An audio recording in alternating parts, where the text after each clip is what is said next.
Well, hello, sports fans. Larry Eder, RunBlogRun. It's your favorite program of the week, Socialing the Distance. We have Charlotte Purdue. Charlotte, great to see you.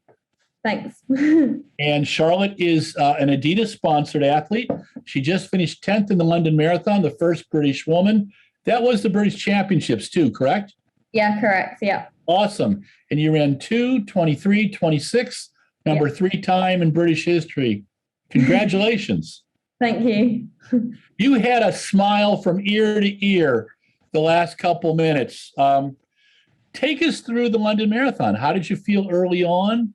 And did you know you were building towards a really good time? Yeah, so training had gone really well. Originally, when I decided to do London Marathon in probably about April, May time, I obviously had a little injury that I was coming back from. So, and then obviously the Olympic non-selection. So I had a bit of downtime. So we weren't sure what kind of shape I would get in. My coach was worried about me getting injured again. So we actually did a lot less mileage this time around than I've done before. So originally he just kind of took the pressure off and we didn't think about a time. I just trained. And it wasn't till about a month before when the training sessions were going really, really well, where we actually had a discussion and he was kind of saying, you might be able to run 2:24, he thought.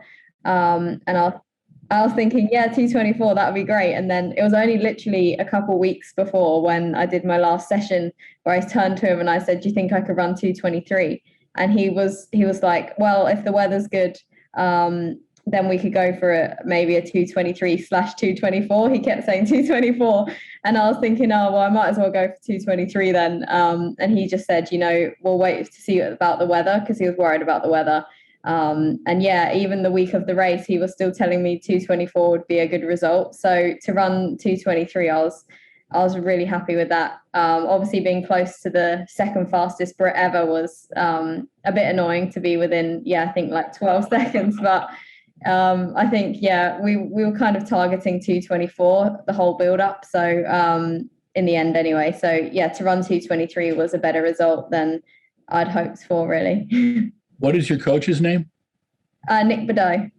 Oh, it's Nick. Oh, God, I didn't know that. Oh, God, I've known Nick for almost 25 years. Yeah, he's he's a good guy. Yeah, he's a great guy. So he has, his training concepts are fascinating to me. So tell me give me an example of a couple workouts that let you know as you were building towards London that you were looking good. Yeah, so I think the main ones was I didn't actually do really big workouts this time around. So previously I'd done really long workouts. And this time around, like I said, he was worried about me getting injured because I'd had a few niggles earlier on in the year. And so we actually didn't do those really, really long workouts. So the workouts that I did were I did 7 by 3K. I can't remember what the rest was. I think it was 500-meter jog. But the times that I did were faster than when I ran them in that session in 2019. And so in 2019, I was in really good shape. So that indicated to me that I was in better shape than that. And so, that was a good one. And then I also did, the longest session I did was probably 5 times 4K with, again, a 500-meter jog. And the times, again, were faster than 2019. And so those 2 workouts that I did in the last 4 weeks, they indicated that, I was in better shape than 2019. Do you do those as a tempo type of thing? Or is there like does he say, okay, I want you to do it at like 5:25 mile pace, or is that kind of, or is there an effort-based system? No, he always tells me to go at marathon pace. So obviously I was trying to run, like 2:24 marathon pace. And then if I feel good at the end, I always pick it up. In 2019, I can't remember the exact times that I ran, but it was a lot faster than that. It just felt easier as well. I remember in the actual session thinking, this feels a lot easier than it did when I did it in 2019. So that was good. Where do you train? Yeah, so I train in Teddington. Oh, nice. I love that. Yeah, Yeah, it's gorgeous. yeah, it's great. Nick's got a house there, so when he's over in the UK, he bases himself there, and I train there a lot of the time. He was actually over in the UK, which was really good. From the whole of September, he was in the UK, so he was able to cycle with me on my workouts. So that gave me a good boost as well. Because yeah, usually we're doing like the long distance thing, or if I can't get over to Australia, so to actually have him on the bike was a massive help. Do you train by yourself most of the time? Yeah, pretty much all the time. I'm training alone, except easy runs. I run with my partner Adam. He's a runner as well, so we do all of our easy runs together. And the long run, he comes with me as well. But yeah, on the workouts, it's usually just me. And then if I have a big workout, he'll maybe cycle with me if Nick can't be there, or yeah, Nick. But yeah, usually alone unless I'm in Australia, then I have the group. Yeah. I mean, training by yourself gives you a certain strength and a self-confidence, I believe, you know? Yeah, honestly, I always think that. And in the London Marathon, actually, the last 12K, I was alone. There was no one I could see in front. I couldn't obviously tell if anyone was behind. And I think to me, it wasn't that much of a big deal because, yeah, like I said, I'm always training alone. So it doesn't bother me trying to run alone. And I think in the second half of London, my second half was only 1 second slower than my first half. And obviously, I was paced the first half, but I honestly think training alone helps me so much in that second half because it just felt normal. In the first half, you were paced by Eilish McColgan, and I believe she was off 1 second off your desired pace. And I was watching, I mean, they were giving us a lot I was watching the global feed, so we got to see you a lot. What impressed me was when you took off with about 6 or 7K to go, you just kept picking the pace up. And I just remember Crammy saying, hey, you know, she's doing 224. No, she's doing 223. Oh, she may get a 220. You know, it was really exciting. How did you feel over that last 6 or 7K? Yeah, honestly, I felt really good. I'd say the only time I felt really, really tired was the last 2K. Until then, I just felt like I was running really, like flowing, running really well. And yeah, it just reminded me of training by myself, to be honest. I didn't actually look at my watch at all. Once we went through halfway, I didn't look at my watch again because I just thought, you know, I'm just going to run as fast as I can now for the second half. And yeah, it wasn't until the last 2K where I was like, oh, I think I'm slowing down here. So I had no idea what pace I was on for until I turned the corner and heard on the announcement that I was going to get a PB and just miss Mara's time. Then I thought, oh, it must be around 223. And then, yeah, I crossed the line and looked up and I saw the time and I was like, wow. So how sore have you been since the marathon? Do you recover pretty quickly? Yeah, I actually recovered the best I ever have as well. I don't know if that's to do with the shoes, obviously a lot more foamy and not nicer to run in, or just I've obviously done more marathons now. So, but this is the best I've ever recovered. I actually only had 1 day off, and then I jogged on the Tuesday, and yeah, my legs feel pretty good. I feel like I haven't even run a marathon now. What Adidas shoes are you racing in? I wore the Adios Pro 2. Yeah, good Yes, shoe. I love them. They're my second marathon that I've ever run with carbon shoes. So the only other one I wore them was 2019 when I wore the Nike 4%, the first version. And then yeah, hadn't run a marathon in carbon shoes since then. Explain for those of us who have not been in a carbon shoe what it feels like. What's the difference? Paula Radcliffe told me, because I asked Paula a little bit about it, and she said what she believes is that it keeps your legs from being beat up between about 10 and 20 miles so you can actually function. Yeah, honestly, I would agree with that. Yeah, I think for me, I don't feel like they propel me forward or like I gain any more bounce or anything like that. I just think that you recover better. So yeah, exactly what Paula said. You don't feel probably as tired as you would at 20 miles if you wore normal shoes. I can't remember back when I did wear normal shoes at London Marathon what I felt like, but yeah, definitely the next day after, yeah, I felt not completely fine, but I didn't feel as tired as I did when I didn't wear the carbon shoes. Yeah, in my era, they had a thing called the Nike Mariah. And so I raced in that, and I raced in the Adidas Olympic 1980 shoe. The Mariah was the first one with air. Oh yeah. And I remember popping off, and it was like perfect. If you could run 5-minute pace, you were just like popping. And I ran my 10K PB in that, and it was just like, wow. So I know those things. I know the shoes affect you, and I'm going to just do a couple limited things. My belief is that the shoes do play an effect, but there's also a thing called the athlete and how hard you train. And I get really upset with some of my colleagues who every time I go to a presser remotely or whatever, the only thing they ask about is the shoes. And what I equate it to was, and Nick will know who this character was, there was a gentleman named Ron Clark. He was a great Australian runner. And he had run 28:15 on the grass for 10 in Australia. And he went to Turku, Finland on his first artificial track and ran 27:39.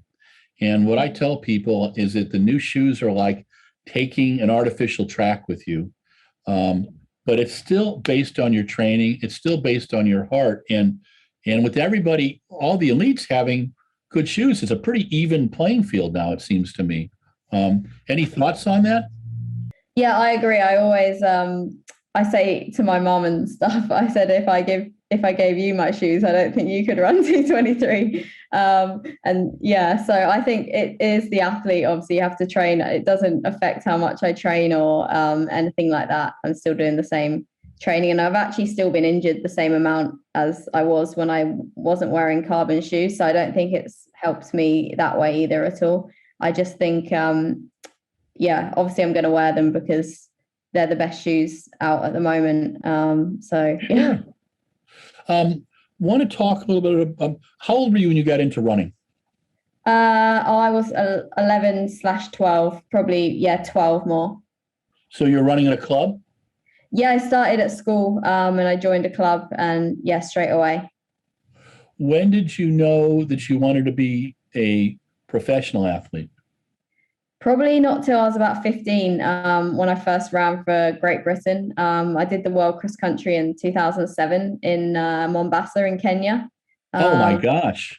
Yeah, that was my first GB. I was actually 15th in the junior women's race and first European. And that was when I wasn't training that much. And I kind of thought after that, wow, I could actually be pretty good at this. Well, tell me about Mombasa. Was that your first time to Kenya? Yeah, my first time running for Great Britain, my first time to Kenya. The race was crazy. It was 6K cross country, but they put the junior women's race at 1:30 in the afternoon. And it was like 38 degrees and about 80% humidity. Yeah, and literally everyone was, obviously it was only 6K, but it was still brutal. I remember we finished and the medical tent was just full of like athletes just lying on the floor. Like people were on drips. Like IV drips. It was terrible, like really bad. Everyone had like heat exhaustion. It was carnage, but it was a good experience to actually go to Kenya. And obviously the crowd was crazy. I remember my mum came out to watch and she asked Dave Bedford before, like, do I need to get a ticket for the cross country? And Dave said to her, no, you don't need a ticket for the World Cross Country. It never sells out. And my mum like rocked up to the world. Obviously, World Cross Country in Kenya is different to World Cross Country in any other country. And it had sold out and there was no tickets. So luckily, Dave managed to get my mum in to watch. But yeah, it was carnage, like people everywhere. It was really good though. Yeah, no, that's, when did you start working with Nick Bedell? Not till 2014. Okay. Yeah, I had another coach before that. He was the club coach, and then I moved to Nick in 2014. Well, what was your club coach's name? Mick Woods. Okay. Oh, okay. I think I've heard of Mick before. Yeah. Coached some other athletes. Yeah, What he was did. I'm sorry. Go ahead. No, I was just going to say, yeah, he coached a lot of other juniors that were in like all the world cross country and European. We had like a really good group at the time, but yeah, I moved to Nick in 2014. What was your training like under Mick? It was a lot for a junior athlete. I mean, I was running about 80 miles a week when I was 16. Yeah, so I mean, Mick was always a believer in a lot of volume, and so all of us, we all did a lot of volume. So I was literally, yeah, before school, I was running in the morning, and then I would do a workout in the afternoon, like 3 days a week. So it was a lot of volume, and I did get injured a lot, which is why I moved to Nick, because I think I needed something a bit more like personalized training rather than this one fits all. But it did work. I mean, I got results as a junior. So I won the European cross country and obviously had good results at the World Cross. So I don't regret doing that training because I got good results, but I just don't think I would have had a long career if I'd have carried on doing that kind of thing. So I needed a bit of a change.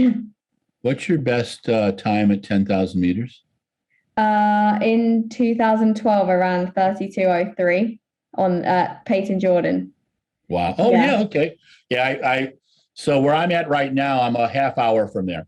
I live between San Jose, California, and Wisconsin. I have a farmhouse in Wisconsin, but no matter where I'm at, normally I'm at like in Doha, and then I fly in for the Peyton Jordan because I hadn't missed it in about 18 years, and it's a lot of fun. Yeah, I loved racing there. It was great. I really want to do it again one time. Yeah, it would. So when did you decide that the marathon was where you were going to go? Yeah, so in 2015, I trained in Mount Laguna in California with Nick and his group, and my plan was to do Stanford that year. And I was training really well. I was training with Susan Crummins, as she's known now. And yeah, we were training really well together. And the plan was to get the Olympic qualifier for 2016. But I actually got a stress fracture in my hip literally about a week before Peyton Jordan. Yeah, so I was gutted. And then coming back from that, I got another injury. So Nick kind of said that he thought I wasn't suited to like track and doing the high intensity, and he thought I should try the marathon. The plan was to always do the marathon eventually, but he kind of said I should start earlier because I was just getting injured every time I tried to do high intensity training. So yeah, I just tried the marathon in 2016, and London that year was my first one. And I tried to get the Olympic qualifier in the race, but I missed it just. I ran 2:32:48, and the time was 2:31. So I finished third Brit, which top three obviously were able to qualify, and I was third, but then obviously I didn't have the time. But I did have the IAAF time. So I did appeal and say, because no one else had the time, there was only two ahead of me. So I appealed to British Athletics and said, could you let me in on the IAAF time? And they said no. So I didn't get to go to Rio that year. So they just left the spot open. Oh my gosh. Yeah, so that was annoying. What do you feel about the selection process, may I ask? And I don't want to get you ticked off, but I'm just I'm an observer from here, and there's things I like about it, but I also I'm good friends with Wendy Sly, and I know Seb real well, and both of them, I don't know if you know, were the selectors kept them off their last possible Olympic team, and so there's good things and bad things with it. Like there's good things and bad things with our Olympic trials, which frustrate me sometimes. What's your thought process about the selection process? Yeah, I mean, so 2016 and obviously this year, both times I've just missed out, and it's been because of our selection process. Because in 2016 it was the Olympic trials, and obviously I was third, and I did have the IAAF qualifier. So in 2016, if it had been like the American system, I would have gone. And then this year I wouldn't have gone because I was injured and missed the trials. But both times I think would have been fair, because if you don't go to the trials and you're not fit, you don't make the team. That's fair, and everyone knows where they stand. Whereas this year, it wasn't fair because two people who also didn't go to the trials, they were selected ahead of me. So yeah, how is that fair? So I honestly think that we should have a first three across the line system, because it makes everyone know where they stand, and there's no controversy. There's no it's all based on opinions in the UK. There's a selection meeting and someone sits in it and says, this person's high injury risk, which was me, they shouldn't go to the games, and then they select someone else who's slower. I just think that it's that's not fair, because it's whoever sits in that meeting and says their opinion. Basically, it's not based on fact or performance, where I think the American system's a lot fairer. Did you watch the British marathon trials this year? Yeah, I did. Yeah. What did you think of it? Yeah, I thought the concept? I liked the concept. Yeah, I thought it was good. Yeah, I did think it was a good event, actually. They did a good job putting it on. Obviously, it was closed off event and looped course, so it didn't look the most exciting marathon that you would ever run, but it was still like you would be there, running the Olympic trials. Was, I think, moving forward, that would be a good event. Yeah. You were just named, 67 athletes were just named to your world-class program, which is, I guess, sponsored by the lottery and then British Athletics. And there's some controversy there. Let's see, Andrew Butchart was named, and then your top race walker. Tom Bosworth. Tom, and I read, and I've watched Tom race several times, and I've got to chat with Andrew. And I obviously, Tom showed some class, but he's obviously gutted, as you would say, by not being involved. And then the one that was really bizarre to me is that one of the reasons why I love the program was how well you guys took care of your relay runners. And this time, there's no male 4x400 people in there at all. And it's just strange, You were named. How do you feel? Now, is this your first time on the WCP? No, I was on it as a junior. That was in probably when I was about 18. I was on it for 3 years, and then I got taken off after I was injured for a long time. And then I got put back on in 2019. And last year they kept the people that were on in 2019 for another year because of the lack of racing. So this year I got continued on again, on the same kind of level. So yeah. So they help you with your training camps, with massage therapists, or any physio work? Yeah, so we're given medical insurance. So basically means we can see like the best doctors and the best physios. Whereas so if you had to have, I don't know, like a surgery for injury, you would get to see the best people. And then you're also helped with training camps. So they organize altitude camps throughout the year, and that's all covered. And then on top of that, you're also given some money per month. It depends on which level you're at, and it's also means tested. So obviously, if you earn a lot of money from running, it's means tested to make it fair. So it's good. And then you've been sponsored by Adidas for the last couple of years? No, literally January I signed with them. Oh, congratulations! Yeah, I saw your stuff, so I made sure I got the hashtags up, when we put your photos and stuff up too. So try to keep the sponsors happy. That's important. What's the biggest challenge being a professional athlete? The biggest challenge is trying to stay injury-free. Okay. Because when you can't run, you can't earn money. That's true. What is the most fun of being a professional athlete? For me, it's I think traveling is the best thing, going around the world doing what you love, and it's great to see different places and get to do big events. I just love all of it, actually. There isn't probably one thing. I love the training, and I also love competing. Do you race a lot? I don't actually, because since I moved to the marathon, you obviously can't do as many competitions. When I was with Mick Woods and we would do cross country, I was literally racing every weekend. I would do like low level cross countries, and then I would do all the champs, and then I would go track, and I would also do road. Whereas now I think doing marathon, you obviously target one, and then around that you do a couple of halves, maybe a couple of 10Ks, and then you have to take obviously downtime afterwards. So I don't get to race as much now, but I don't mind it because obviously I do like to target one big marathon and then work around it. So I think it works well. Do you vary the terrain that you train on, or are you on soft ground all the time?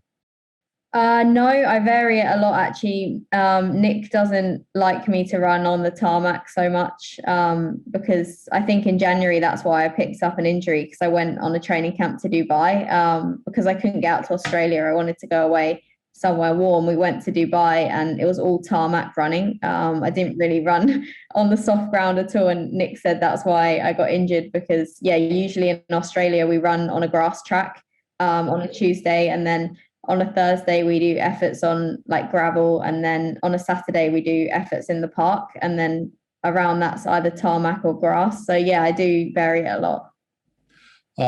What is your favorite training shoe that you're using right now? I love the Adios Pro 2, but for training, I use the Boston 10s. Sure, I think shoe. they're really good. Just an everyday shoe. You can wear them for workouts or you can wear them for easy runs. So I like how you can do both. When you do your more intense workouts, what shoes are you training in? I'm training in the Adios Pro 2. Unless it's a threshold workout, then I might wear the Boston 10s, especially if I'm not building up to like a big race and I just want to not have an easier workout, but just want to save my legs a little bit, save the shoes as well. I like to feel faster when it's just coming up to a big race. You've got some big decisions ahead of you for this year. You've got a Commonwealth Games, a European Championships, and a World Championships. Yeah. Obviously, one marathon, but would you consider the 10K as well, or are you going to just pick one of the events to go with? I would love to do the 10K. I just don't know if I would qualify for the team because we obviously have a lot of fast athletes in the UK, but I think I would focus on the marathon and probably the Europeans or the World Championships. I just don't know if the Commonwealths would fit in next year. But yeah, I have absolutely no idea yet to which one I would do. I have qualified already for the World Championships, that's definite. So I don't have to worry about that. But the Europeans, I hope I would qualify for as well. But yeah, I haven't decided which one because it's a bit annoying that they've all marathons because in an Olympic year, they usually do a European half marathon, which would have worked really well. And I was actually a bit annoyed. I was like, why could they not do that? Yeah, no, I was kind of curious about that one too. I didn't understand that because I think it's such a challenge anyway. What makes you a very good marathoner? I think I like the training, and so I don't mind. I don't mind going out and doing all the hard work and the miles. I enjoy it so much. So for me, it doesn't feel an effort to go out and run 20 miles. I love it. So yeah, I actually get annoyed when I only have to run 13 miles on a Sunday. Is it your perfect event? Yeah, I think so. Yeah. Are you enjoying running as much as you did when you were a junior? I think more now. Yeah, I think more because I don't know why. I think I found my event and I feel like I'm good at it. So now I enjoy it more. Does having a partner who enjoys running help? Definitely. I mean, I don't think that I could be with someone who didn't run because yeah, it's a full-time job. I say this to my family all the time because you don't do a 9 to 5 and then switch off. You got to think about it all the time, 24/7. So especially when it's building up to a big event. So I think having a partner that runs and understands that and also is doing the same thing definitely helps. Yeah. what do you do when you're not running? Good question. Well, we actually have a coaching business. So me and my partner called Purdue Performance. So we're working a lot on that when we're not running. We coach over 150 athletes now. Wow, that's awesome. Yeah, thanks. So it's all online based. We have Yeah. 5 coaches that we also manage, the 5 coaches. So it's a lot of work, but I do actually really enjoy it because it's a way to switch off from my own running. And sometimes I wake up in the morning and it's freezing cold outside and it's dark and I look at my phone and some of our athletes have already gone out and done workouts. So that like motivates me, because I'm like, oh, I've got no excuse. They've got 2 kids and a full-time job and they've done their workout. So I'm obviously going to go and do mine now. Now, do you live near London? I'd say about 50 minutes away from the center of London. So not too far, but I live near Windsor. So I do a lot Sure. of training as well. Windsor Great Park, Nice. running there like every day. Yeah. That's cool. That's cool. Will we see you do you do cross country anymore? I did think about doing it this year actually, after London, but we decided not to this year because the injury risk, and I don't know, I just feel like I'm at a good place touching wood with not getting injured at the moment. So I just don't want to risk anything, but I would like to go back to it because I won the junior European cross and I got a medal in the under 23s, but I've never run the European senior cross. So part of me really wants to go and try and get a medal at the European cross one year. Yeah. Do you have a distance between 10K and 30K that you like to race? Yeah, I do. I do love the half marathon because it just feels fast, but it's long enough that, it's long enough, but it's not too fast. I think 10K is a little bit short for me now, but the half, I still do love racing the half, and you can do more of them as well, like every other weekend if you wanted. But yes, I love that too. Do you think, see, in the old days, I mean, I ran and raced in the 70s and 80s. We were racing 35, 40 times a year. You know, you'd go from Really? 5K up, and then I'd always finish the season with a marathon, you know. Cool. And what I've noticed is that the people do it a combination ways, especially in the marathon, as you said, couple halves, and then you've got your race. Is there pressure on you to race? Do you feel pressure to race a lot, or are you allowed to kind of pick your schedule? I think I can pick my schedule. In 2017, I ran 3 marathons that year because I did London, then I did the London World Champs, and then I raced one in Japan at the end of the year, and that was kind of like frowned upon when I did it. And I personally, I felt fine doing it because I didn't train like a 12-week block for each one, because I obviously did the first one, and then the World Champs I trained really hard for, and after that I just did 10K and half marathon training for the one in Japan, and it was a bit of fun. But yeah, it was really frowned upon that I did that. But for me, that didn't feel that bad, and I would love to do 3 in a year again, or in something like that. But yeah, a lot of people said to me that I was stupid doing 3 marathons in a year, but I mean, I didn't mind it. Which is the woman athlete that you admire the most, that you've learned the most from in observing her career? Nick obviously tells me a lot about Sonia and what she used to do. So when he tells me the stories about her training and the crazy things, but also, they're really inspiring. How she used to train is really inspiring. So when he tells me all the stories about her, I'm like, wow. Yeah, I got to watch her compete in the World Champs and the Olympics, which was really fun. She was always, and her cross country stuff was just absolutely amazing. Are there? Let me just think real quick. I'm going to give you the names of 4 athletes right now, and you are allowed 5 words to describe them. Okay. And I do this with everybody, just so you know. And you can blame Mike, the guy who produces this, because about a year and a half ago, I was trying to figure out how to fill up a few minutes with somebody. And I just started saying, hey, what do you think of this athlete? And he goes, oh, you got to do it. So, Sifan Hassan. Well, she actually out-sprinted me in 2013 when I got that bronze medal at the European Cross. And at the time, I didn't, no one really knew who she was. And I was leading the race the whole way. And she literally out-sprinted me the last 100 meters.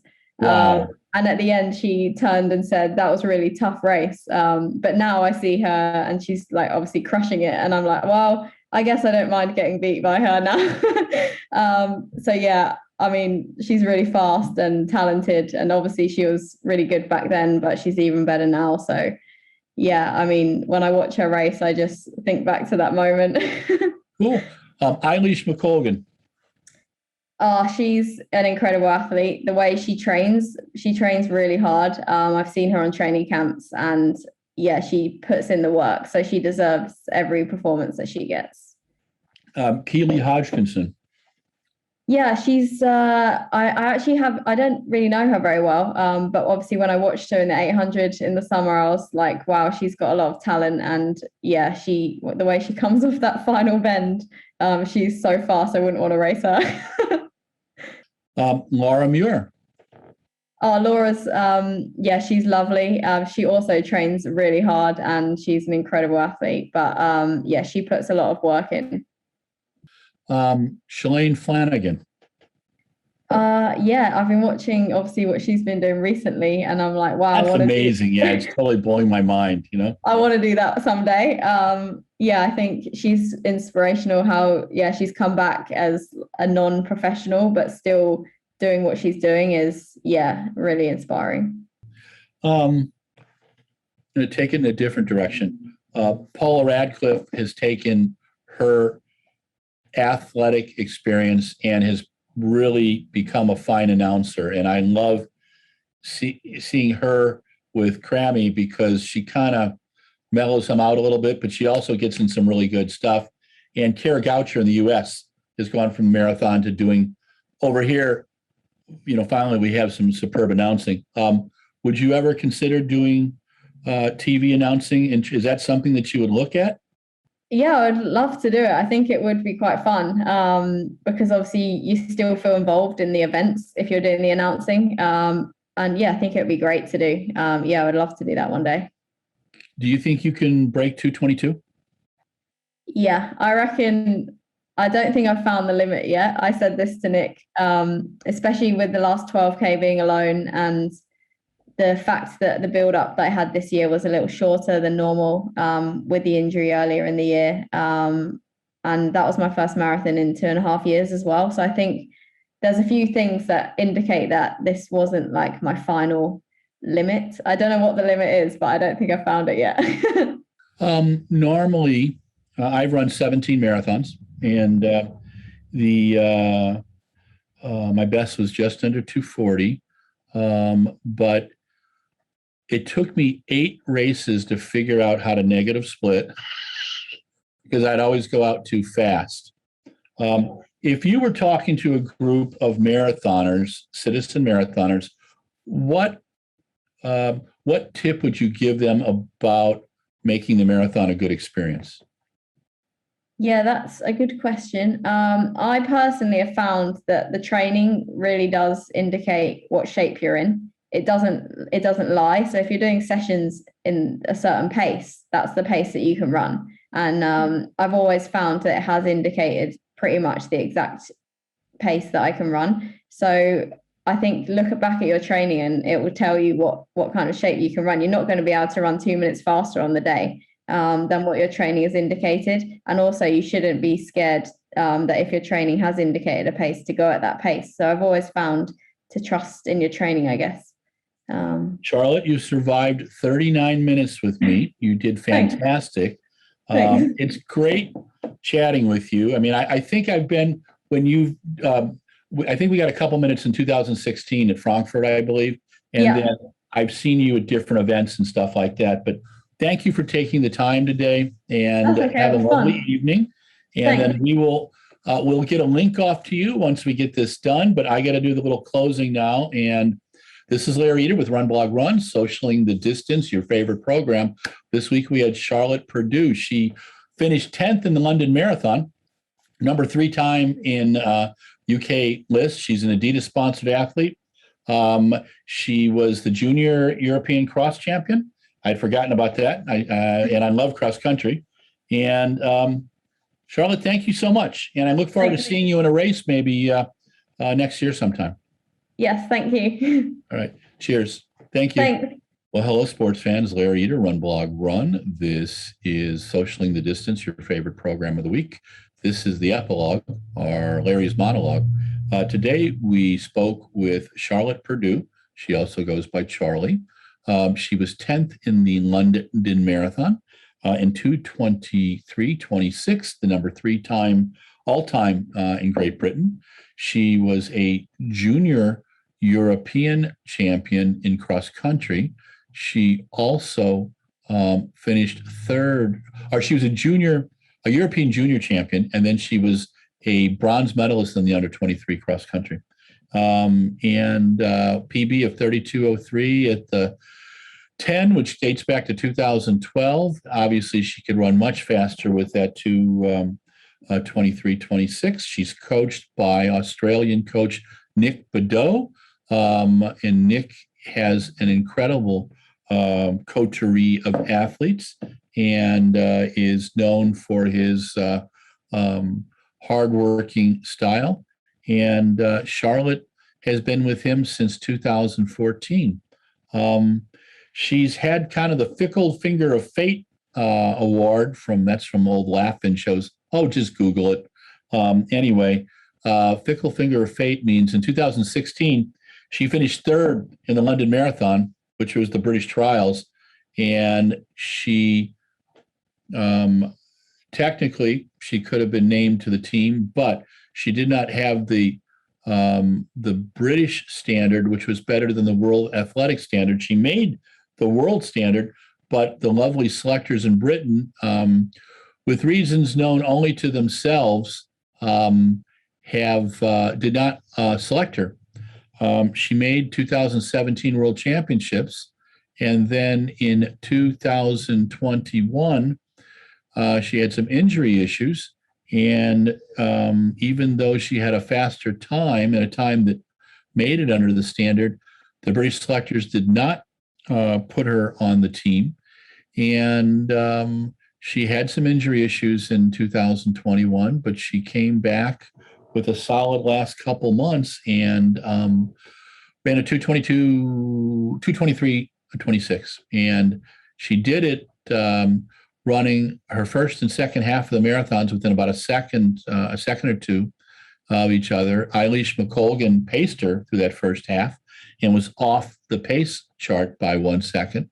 But I watched the whole race, and Charlotte looked fantastic. She was confident. She raced hard, and over that last 7K, she really, really took off and went from a 2:24 pace to about a 2:22 pace, running a 2:23:26. Quite impressive. I asked her how much faster is she reached her limit, and she said no. I think she can go under 2:22. I think she can go much faster than that. And she's perfectly built for the marathon. And I think between Nick and her, they found training methods that work. But she's a fascinating athlete, and she gives you a nice purview into running in the UK. And so we were very lucky to get her for 40 minutes today. And she is, she was a lot of fun. And she had some good things to say about different athletes that she's competed with. She got outkicked by Safan Hassan in 2013 in the European under 23 cross country. And she's just a lot of fun. And I look forward to seeing her race next year. Thank you again, Charlotte, for taking the time with us. And thanks to Mike Deering for being the production manager and everything. This is Larry Eder with Run Blog Run. This is Socialing the Distance, your favorite program of the week. Please pass it around. Please like us on Facebook, Instagram, and Twitter. And stay safe.